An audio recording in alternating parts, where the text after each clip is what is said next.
জাগিৰোডে এতিয়া নতুন দিনৰ নতুন বিকাশৰ বাবে অপেক্ষা কৰি আছে আৰু কেইটামান দিনৰ ভিতৰতে জাগিৰোডলৈ অসমৰ সৰ্ববৃহৎ বিনিয়োগৰ আটাইতকৈ ভাল খবৰ আহিব বুলি মই বিশ্বাস কৰোঁ জাগিৰোডত আহিবলগীয়া বিকাশৰ বতাহে সমগ্ৰ জাগিৰোড আৰু মধ্য অসমৰ প্ৰতিচ্ছবি সম্পূৰ্ণৰূপে পৰিৱৰ্তন কৰিব পীযুষ হাজৰিকা ডাঙৰীয়াৰ নেতৃত্বত আজি জাগিৰোডৰ জীৱনলৈ পৰিৱৰ্তন আহিছে এই পৰিৱৰ্তনৰ লগত সংগতি ৰাখি আজিৰ সভাতে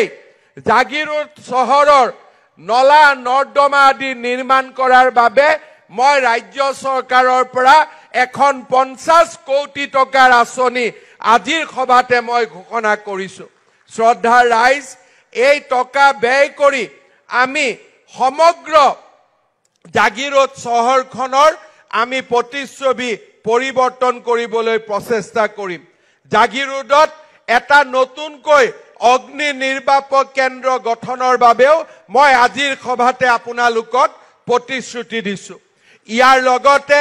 জাগিৰোডৰ ভাগাৰাৰ পৰা আমছৈলৈকে এই সমগ্ৰ পথছোৱা ৬৬ কোটি টকা খৰচ কৰি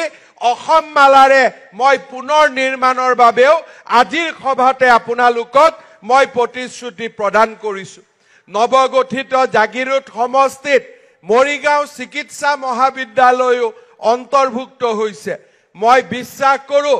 আজিৰ পৰা 2 বছৰৰ ভিতৰত আমি মৰিগাঁও মেডিকেল কলেজখনো অসমবাসী ৰাইজলৈ আমি আগবঢ়াই দিব পাৰিম শ্ৰদ্ধাৰ ৰাইজ প্ৰধানমন্ত্ৰী নৰেন্দ্ৰ মোদী ডাঙৰীয়াৰ আশীৰ্বাদত